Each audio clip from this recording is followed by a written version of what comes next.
Hello everyone. तो यहाँ पर आप लोगों का एसएससी एमटीएस का 5 नवंबर का फर्स्ट शिफ्ट का एग्ज़ाम समाप्त हो चुका है। जो भी क्वेश्चंस हमें मिल पाए उनका हम लोग ओवरऑल रिव्यू करेंगे।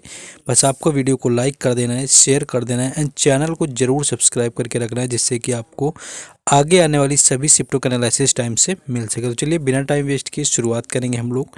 पहला क्वेश्चन था कि रोशन मिस्त्री ने किस एशियन गेम्स में रजत पदक जीता हुआ था। तो एशियन गेम्स की मैं बात करूं तो ये 1951 का था, यानी कि 1951 में रोशन मिस्त्री ने जीता हुआ था जाकर के एशियन गेम्स। और ये 1951 के हुआ कहाँ पर था, तो ये आपका हुआ था जाकर के भारत में। दरअसल इसकी शुरुआत ही हुई थी जाकर के 1951 से। और रोशन मिस्त्री की मैं बात करूँ तो ये 100 मीटर जो स्प्रिंट होती है, यानी कि 100 मीटर की जो दौड़ होती है, उसके अंदर इन्होंने रजत पदक यानी कि सिल्वर मेडल जीता हुआ था।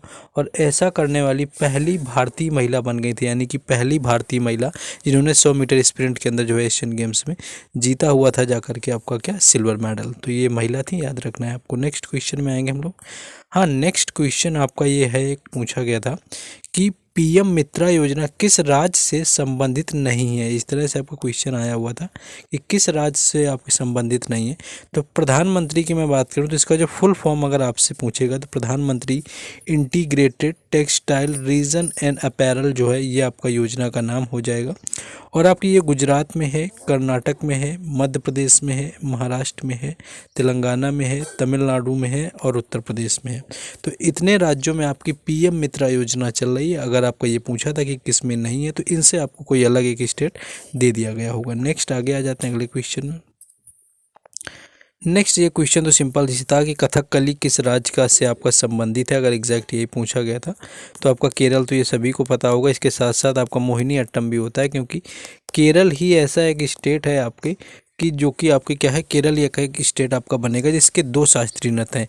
और कभी कभी इस तरह से पूछते हैं कि दक्षिण भारत में कितने शास्त्रीय नृत्य हैं। तो दक्षिण भारत में आपको सब जोड़ लेने हैं। आपका एक हो जाएगा तमिलनाडु का, दूसरा हो जाएगा आंध्र प्रदेश का और 2 हो जाएंगे केरल के, यानी कि 4 आपके जो हो जाएंगे कहाँ के, 4 आपके हो जाते हैं जा कर के जो है आपके साउथ के, यानी कि दक्षिण में। बाकी आपका फिर नॉर्थ में केवल एकमात्र कथक होता है, फिर पूर्वी उत्तर पूर्वी आपके अलग अलग आते हैं। नेक्स्ट क्वेश्चन आपका ये है कि लैटराइट मिट्टी कहाँ पर पाई जाती है, आपके किस क्षेत्र में पाई जाती है। आई थिंक ऐसा कुछ क्वेश्चन आपका था कि जो लैटराइट मिट्टी होती है वो किस क्षेत्र में पाई जाती है। तो इसकी मैं बात करूँ तो ये आपके पूर्वी और पश्चिमी घाट में पाई जाती है, ये आपको याद रखना है। पूर्वी घाट हो गया और ये हो गया पश्चिमी घाट, इनमें आपको पाई जाती है। पूर्वी और पश्चिमी घाट के अंदर जो आपकी लैटराइट मिट्टी है। इसके अलावा अगर आपके स्टेट दिए थे तो आपको महाराष्ट्र दे सकता है, आंध्र प्रदेश दे सकता है। ये कुछ स्टेट होते हैं जो कि आपसे पूछा जा सकता है कि आपके स्टेट में अगर दिया था। बाकी वैसे पूर्वी घाट और पश्चिमी घाट में जो है आपकी लैटराइट मात्रा वहाँ पर आपकी पाई जाती है। नेक्स्ट अगला क्वेश्चन हम लोग आगे देखेंगे। नेक्स्ट एक बायोग्राफी से क्वेश्चन आया हुआ था, ऑटोबायोग्राफी जस्टिस बाय ए जज या जस्टिस बाय द जज करके। तो एग्जैक्ट अगर यही बुक पूछी गई थी इस तरह से तो रंजन गोगोई की ये बायोपिक हो जाएगी। रंजन गोगोई इसके राइट आंसर थे, यानी कि रंजन गोगोई की जो बायोपिक है उसका नाम है आपका जस्टिस बाय द जज। तो ये आपका पहले भी पूछी जा चुकी है एग्जैक्ट। बाकी अगर क्वेश्चंस में कुछ चेंज लगता है तो आप लोग को कमेंट में बता देना है जिनका एग्जाम आज फर्स्ट शिफ्ट में था। दूसरी चीज़, सारे क्वेश्चंस की अगर आप पीडीएफ लेना चाहते हैं तो आपको टेलीग्राम चैनल और व्हाट्सएप चैनल से जुड़ जाना है, और बाकी सारी इन्फॉर्मेशन भी वहाँ पर मिलती हैं। उन दोनों के भी लिंक जो है डिस्क्रिप्शन में दे दिए गए हैं। नेक्स्ट क्वेश्चन है आपका, ये देखिए क्वेश्चन रिपीटेड टाइप का ये है कि केंद्रीय सतर्कता आयुक्त आपके 2023 में पूछे गए थे। प्रवीण कुमार श्रीवास्तव हो जाएगा। ये क्वेश्चन कई बार एसएससी के एग्ज़ाम में आया, अलग अलग एग्ज़ामों में कई बार आया हुआ। तो प्रवीण कुमार जो श्रीवास्तव हैं ये केंद्रीय सतर्कता आपके जो आयुक्त हैं, यानी कि अगर इसकी मैं बात करूं तो ये आप समझ सकते हैं सीवीसी, यानी कि जो सीवीसी है यानी केंद्रीय सतर्कता आयुक्त सीवीसी हैं वो प्रवीण कुमार श्रीवास्तव। ये क्वेश्चन आपका जो कि पूछा गया था। नेक्स्ट आ जाते हैं अगले क्वेश्चन में।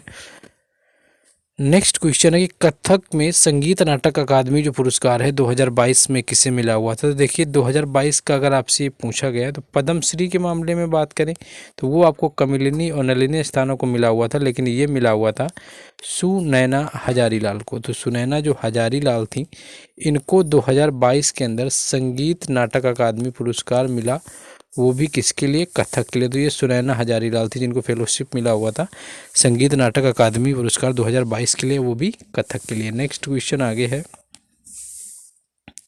नेक्स्ट है कि बहुआयामी गरीबी सूचकांक में सबसे गरीब राज्य कौन सा है। तो बिहार इसका राइट आंसर हो जाएगा। जब भी गरीबी की बात आती है तो बिहार आपका सबसे लास्ट में आता है, उसके बाद आपका झारखंड का स्थान हो जाता है, फिर आपका यूपी का आ जाता है। तो इस तरह से जब आप मल्टी डायमेंशनल जो पॉवर्टी इंडेक्स देखते हैं तो उसमें जा कर के यही आपके जो नॉर्थ के स्टेट हैं मोस्टली ये आपके पुअर कंडीशन में पाए जाते हैं। नेक्स्ट क्वेश्चन आगे है कि आपका क्वेश्चन ये था कि आत्माराम पांडुरंगा हैं, इन्होंने किस सभा की स्थापना करी हुई थी। तो आत्माराम पांडुरंगा ने करी हुई थी प्रार्थना समाज की स्थापना, और ये क्वेश्चन भी कई बार आया हुआ है। तो प्रार्थना समाज की जो स्थापना है वो आत्माराम पांडुरंगा ने करी हुई थी 1967 में। ये चीज़ याद रखना है, यही आपका राइट आंसर था। 1973 में एक आपका समाज बना सत्यशोधक समाज, ये भी पूछा जाता है। और सत्यशोधक समाज की जो स्थापना करी वो करी हुई थी जाकर के ज्योतिबा फुले ने। फिर 1875 का आर्य समाज हो गया, दयानंद सरस्वती ने इसकी स्थापना करी। एंड एक आपका 1828 का ब्रह्म समाज याद रखना है जिसकी स्थापना जो है राजा राम मोहन रॉय ने करी हुई थी। ये 4 मोस्टली समाज होते हैं जिनसे क्वेश्चन कई बार बन जाते हैं। नेक्स्ट क्वेश्चन है आपका कि संगम जो युग था, संगम युग के कवियों की भाषा क्या थी। तो यहाँ पर मैं बात करूँ तो तमिल इसका राइट आंसर हो जाएगा। यानी कि जो संगम युग हुआ वहाँ पर जो कवि होते थे, आपके ये संगम सम्मेलन हुए थे, उसमें जो कवियों की भाषा होती थी वो तमिल ही होती थी। और आपको वैसे भी पता है जो संगम युग या संगम कालीन टाइम अगर आपसे पूछा जाता है तो वो आपका उसी साउथ से रिलेटेड ही आता है, तमिल की तरफ से। तो आप इसको गेस भी कर सकते थे थोड़ा सा। नेक्स्ट क्वेश्चन है आपका कि टेनिस में ड्रॉप शॉट का मतलब क्या होता है। देखिए कल आपसे ये पूछा था कि ड्यूस का मतलब क्या होता है, आज आपसे ड्रॉप शॉट पूछा गया था। तो ड्रॉप शॉट क्या होता है कि जब मान लीजिए नेट बंधा होता है और जब एक तरफ का खिलाड़ी काफ़ी तेज़ी से पुश करता है बॉल को, यानी कि उसको रैकेट से मारता है, और जो कि ये खिलाड़ी नहीं पकड़ पाता है तो ये आपका ड्रॉप शॉट हो जाता है पूरी तरह। ड्यूस में क्या होता है कि 40-40 पॉइंट जब दोनों के बराबर हो जाते हैं दोनों टीम के, तो उनको क्लियर जीतने के लिए उनको 2 पॉइंट अलग से स्कोर करने पड़ते हैं, और ये जो कंडीशन होती है ये ड्यूस से रिलेटेड कंडीशन होती है। नेक्स्ट देखिए ईस्टर का क्वेश्चन पूछा गया है, पहले भी आ चुका है। तो ईस्टर की मैं बात करूं कि किस धर्म से संबंधित है जो ईस्टर है आपका। तो ईस्टर को जो आप रिलेशन में बात करूं तो ईस्टर जो है आपका संबंधित है तो आपका ईसाई इसका राइट आंसर हो जाएगा। जो ईस्टर आपका धर्म है ये ईसाई से आपका रिलेटेड होता है। तो ये आपका क्वेश्चन पूछा गया था, पहले भी ये क्वेश्चन ऑलमोस्ट आ चुका है। नेक्स्ट क्वेश्चन आपका ये था कि मानव निर्मित फाइबर के उदाहरण पूछे हुए थे। तो मानव निर्मित अगर फाइबर की मैं बात करूं तो आपको ऑप्शन में नायलॉन भी दे सकते हैं, नायलॉन भी जो होता है आपका मानव निर्मित होता है। पॉलिस्टर जो आपका होता है ये भी आपका मानव निर्मित होता है। तो ये कुछ फाइबर हैं यानी कि रेशे हैं जो कि मैन मेड होते हैं। तो इससे क्वेश्चन एक आपका पूछा गया था। नेक्स्ट क्वेश्चन अगला है कि जो आपकी अवसादी चट्टानों होती हैं उनका निर्माण किस तरह से होता है। तो ये आपका अपक्षय और जो चट्टानें वगैरह होती हैं उनके टूटने से होता है, यानी कि टूटने से होता है या उनका अपक्षय होता है। जो बड़े बड़े आपके चट्टान होते हैं तो उनके अपक्षय होने से क्या होता है कि जो है अवसादी चट्टानों का निर्माण हो जाता है।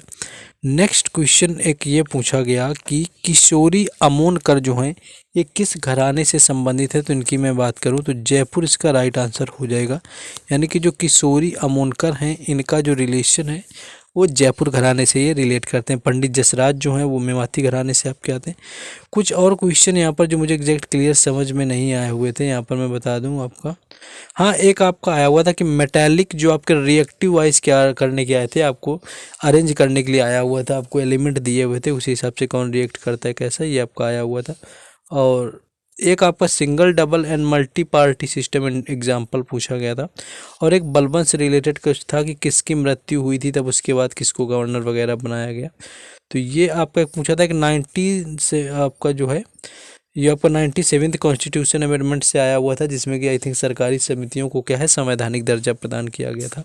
तो ये कुछ क्वेश्चन थे, बाकी आपको अगर अलग से याद आते तो आप लोगों को क्या करना है, वीडियो को कमेंट बॉक्स में जाना है, वहाँ पर बता देना है। बाकी वीडियो को लाइक करिए, शेयर करिए, चैनल को सब्सक्राइब करिए। मिलते हैं नेक्स्ट वीडियो में। जय हिंद।